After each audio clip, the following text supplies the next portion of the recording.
స్తోత్రాలు ఏంటంటే కనకదార స్తోత్రము, లక్ష్మీ అష్టోత్తరనామ స్తోత్రము, విష్ణు సహస్రనామ పారాయణము, ఏళ్ళనాటి శని సాడే సాతి ఉండేవాళ్ళ కుంభ, మీన, మేష మరియు సింహం అష్టమ శని, ధనుస్సు అర్ధాష్టమ శనివారు దశరథకృత శని స్తోత్రాన్ని ప్రతిరోజు పారాయణ చేసుకోవడం కానీ, నవగ్రహ స్తోత్రాల్లో ఉన్నాయి.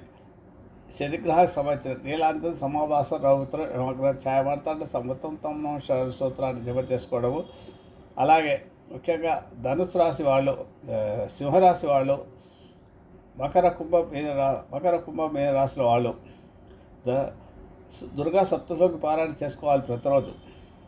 మృత్యుంజయ మంత్రాన్ని జప చేసుకోవడం వల్ల లిక్విడ్ క్యాష్కి ఇబ్బంది రాకుండా ఉంటుంది. ఓం త్రయంబకం యామహే సుగంధ్యం పుష్టివర్ధనం ఉర్వారుకం వందనాన్ ముచ్చో వృక్ష మహంతాత్ అనే స్తోత్రాన్ని 27 సార్లు జప చేసుకోండి ప్రతిరోజు. ముఖ్యంగా ఇవాళ శుక్రవారం గాడ్స్ కనీసం శుక్రవారం అయినా చేసుకోండి, దానివల్ల లిక్విడ్ క్యాష్కి ఇబ్బంది రాకుండా ఉంటుంది. ముఖ్యంగా ఈ మృత్యుంజయ మంత్రం ఎందుకు జపం చేసుకోవాలో లిక్విడ్ క్యాష్కి అయితే సంబంధం అంటే, శుక్రాచార్యుడు రాక్షస గురువు, శుక్రవారానికి అధిపతి శుక్రగ్రహము, ఆయనకు మృత సంజీవిని విద్య వస్తుంది అనమాట.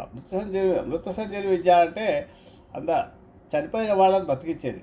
ఈ మృత్యుంజయ మంత్రం కూడా ఎంత మనం చావు బతుకులో ఉన్నా, ఎంత చచ్చిపోయే పరిస్థితి, ప్రాణం పోయే పరిస్థితి వచ్చినా కూడా మనిషిని పైకి తీసుకొచ్చేది ఈ మంత్రం అనమాట. కాబట్టి ఈ మంత్రాన్ని ఎవరైతే జపం చేసుకుంటారో చాలా కష్టాల్లో ఉండాలో, ధన విషయాల్లో కానీ, ఆరోగ్య విషయాల్లో కానీ, అనారోగ్య విషయాల్లో కానీ, ఇంకేమైనా కష్టాల్లో ఉన్నప్పుడు కూడా ఈ మంత్రాన్ని జపం చేసుకుంటే వాళ్ళు ఆ కష్టాల నుంచి కడదేరి పైకి వస్తారన్నమాట.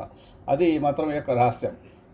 ఇక ఈరోజు శుక్రవారం కాబట్టి నవగ్రహ పీడా స్తోత్రము, దైత్యమంత్రి గురుస్తేషాం ప్రాణదర్శ మహామతి ప్రభుస్థాన గ్రహణాంచ పీడాం హర్తుమే భృగు అనే స్తోత్రాన్ని 27 సార్లు జపం చేసుకోండి.